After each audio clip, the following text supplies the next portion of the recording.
ഭക്ഷണത്തിൻ്റെ കാര്യത്തിൽ, വെള്ളത്തിൻ്റെ വിതരണത്തിൻ്റെ കാര്യത്തിൽ ഇന്നുണ്ടായ ഒരു പ്രയാസം ഉണ്ടാക്കുന്നതിലുള്ള ഒരു പ്രയാസമല്ല. ഞാൻ ആദ്യം തന്നെ പറയട്ടെ, ഞങ്ങളെല്ലാം മന്ത്രിതല ഉപസമിതിയുടെ ഭാഗമാണെങ്കിലും ഇന്ന് പത്രമാധ്യമങ്ങളിൽ, വിഷ്വൽ മാധ്യമങ്ങളിൽ ചിലതെങ്കിലും വന്ന വാർത്ത റവന്യൂ വകുപ്പ് നിരോധിച്ചതുകൊണ്ട് ഭക്ഷണം ആളുകൾക്ക് വിതരണം ചെയ്യാനായില്ല എന്നാണ്. അങ്ങനെ റവന്യൂ വകുപ്പിന് പ്രത്യേകമായിട്ട് ഒരു നിരോധനവും ഇല്ല, റവന്യൂ വകുപ്പിന് മാത്രമായിട്ടൊരു ഭക്ഷണ വിതരണവും ഇല്ല. ഇതെല്ലാ വകുപ്പുകളെയും കോർഡിനേറ്റ് ചെയ്യുന്ന ഒരു ഉപസമിതിയാണ് ഇവിടെ കാര്യങ്ങൾ പ്രവർത്തിക്കുന്നത്. അതിനകത്ത് ഞങ്ങൾ ഉദ്ദേശിച്ച കാര്യം, കഴിഞ്ഞ ദിവസങ്ങളിൽ നമ്മുടെ ആർമിയിലെ പ്രവർത്തകർ ഉൾപ്പെടെ നിർദ്ദേശം നൽകിയതിൻ്റെ അടിസ്ഥാനത്തിൽ അകത്തേക്കുള്ള ഭക്ഷണം പൂർണ്ണമായും ഹൈജീനിക്കായി ഗവൺമെൻറ് തലത്തിൽ തന്നെ ഫുഡ് സേഫ്റ്റി കമ്മീഷണർ നേരിട്ട് പരിശോധന നടത്തിയ ഭക്ഷണം അകത്തേക്ക് വിടാം എന്നുള്ള ധാരണയിലാണ്. അപ്പോൾ നേരത്തെ പറഞ്ഞതുപോലെ നമ്മുടെ സേനാംഗങ്ങളും അകത്തേക്കുള്ള വളണ്ടിയർമാരും വാഹനങ്ങൾ ഓടിക്കുന്നവരും ഉൾപ്പെടെയുള്ളവരുടെ ഭക്ഷണം കൃത്യമായി അകത്തേക്ക് സപ്ലൈ ചെയ്യാവുന്ന വിധത്തിലുള്ള സൗകര്യം നമുക്കൊരുക്കാം. പുറത്ത് സന്നദ്ധ പ്രവർത്തകർ ഭക്ഷണം വിതരണം ചെയ്യുന്നതിൽ ഒരു തടസ്സവും ഇല്ല, അവർ വിതരണം ചെയ്യട്ടെ. അത് തടസ്സപ്പെടുത്താൻ സർക്കാർ ലക്ഷ്യം വയ്ക്കുന്നില്ല, നേരത്തെയും അങ്ങനെ ആലോചിച്ചില്ല. അകത്തുള്ളത് മാത്രം ഔദ്യോഗികമായ സംവിധാനങ്ങളിലൂടെ വിതരണം ചെയ്യണം എന്നാണ് സർക്കാർ കരുതിയിട്ടുള്ളൂ. പുറത്ത് വിതരണം ചെയ്യുന്നത് സന്നദ്ധ പ്രവർത്തകരോട് പ്രത്യേകിച്ചൊരു തർക്കമോ തകരാറോ ഇല്ല. പക്ഷേ അതിന് ശ്രദ്ധിക്കേണ്ട ഒരു കാര്യം, ഒരു ഏരിയയ്ക്കുള്ളിലേക്ക് വാഹനങ്ങൾ കടത്തിവിടാൻ ദയവായി ശ്രമിക്കരുത്. വാഹനങ്ങൾ അവിടെ നിർത്തി നടന്നു വന്ന് ഇത് വിതരണം ചെയ്യുന്നതിൽ ഒരു വിരോധമില്ല. ആദ്യത്തെ ദിവസം തന്നെ അങ്ങനെ പറയാൻ കാരണം, ഫുഡ് സപ്ലൈ വാഹനങ്ങൾ എന്ന പേര് വെച്ച് ധാരാളമായി വാഹനങ്ങൾ വന്നാൽ നിങ്ങളിവിടെ കാണുന്നതാണ്, ഇവിടെ വന്ന് തിരിച്ചു പോകാൻ സാധ്യമാകാതെ വരും. അങ്ങനെ വരുന്ന ഭക്ഷണം അകത്ത് വിതരണം ചെയ്യണം എന്നാർക്കും നിർബന്ധമുണ്ടാകില്ല, അത് വിതരണം ചെയ്യേണ്ടതുമില്ല.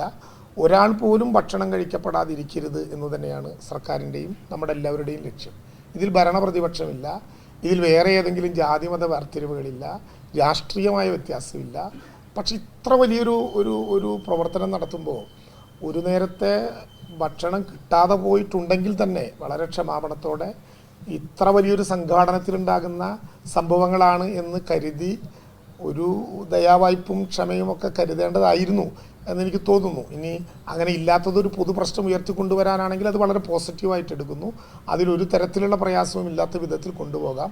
അതിൽ ഞങ്ങളും നിങ്ങളുമില്ല, നമ്മളെല്ലാവരും ചേർന്ന് ആ പ്രവർത്തനം നടത്തേണ്ടവരാണ് എന്നുകൂടി സൂചിപ്പിക്കുന്നു. പക്ഷേ പ്രയാസകരമായൊരു പ്രശ്നം, രാവിലെ സർക്കാർ വളണ്ടിയർമാർ, ചിലർ റവന്യൂ ജീവനക്കാർ എന്നും പറഞ്ഞു, വിതരണം ചെയ്ത ബ്രെഡുകൾ, റൊട്ടികൾ ഡേറ്റ് കഴിഞ്ഞതാണ് എന്നൊരു വാർത്ത കേട്ടു. ഞാൻ രാവിലെ ഗവൺമെൻറ്റിൽ നിന്ന് കൊണ്ടുവന്ന ഭക്ഷണം കഴിച്ചയാളാണ്. നിങ്ങളാരെങ്കിലും കഴിച്ചുവോ എന്ന് എനിക്കറിയില്ല. ഗവൺമെൻറ് ഇന്ന് രാവിലെ, അല്ലെങ്കിൽ ഗവൺമെൻറ് എന്ന് ഞാൻ വിചാരിക്കുന്നത് ഈ സംഘാടക, ഒഫീഷ്യലായിട്ടുള്ള സംഘാടകർ ഇന്ന് രാവിലെ മാത്രമല്ല ഇതുവരെ അങ്ങനെ ബ്രെഡ് വിതരണം ചെയ്തിട്ടില്ല.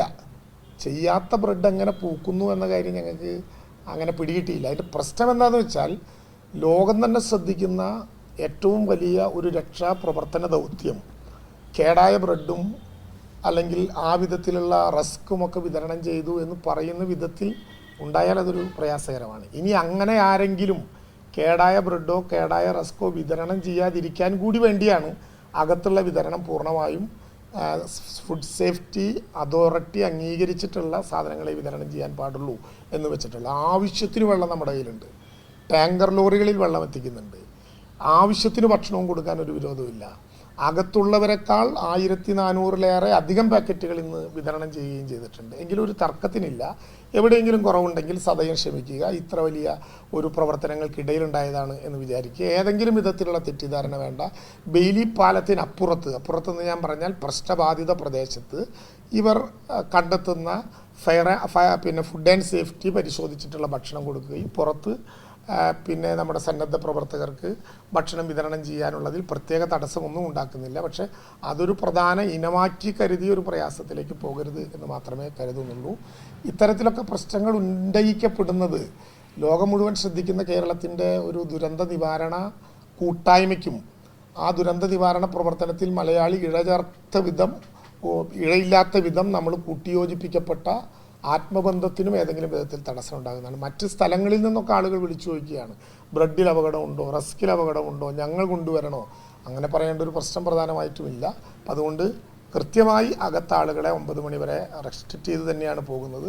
രാവിലെ 7 മണി മുതൽ പോകുന്ന ആളുകൾക്ക് അവരവരുടെ കയ്യിൽ തന്നെ പാക്കറ്റും വെള്ളവും കൊടുത്ത് വിടാനുള്ള ഏർപ്പാടുകൾ വളരെ സവിശേഷമായി ചെയ്യും. അവിടെ നമുക്ക് പുറത്തൊരു കൗണ്ടർ ഒതുക്കാം, മാധ്യമപ്രവർത്തകർക്ക് ഉൾപ്പെടെ അവിടെ നിന്ന് ഉപയോഗിക്കാം. അതല്ലാത്ത വിധത്തിൽ സന്നദ്ധ പ്രവർത്തകർ തരുന്ന ഭക്ഷണവും വിതരണം ചെയ്യുന്നതിൽ ഒരു പ്രയാസവുമില്ല.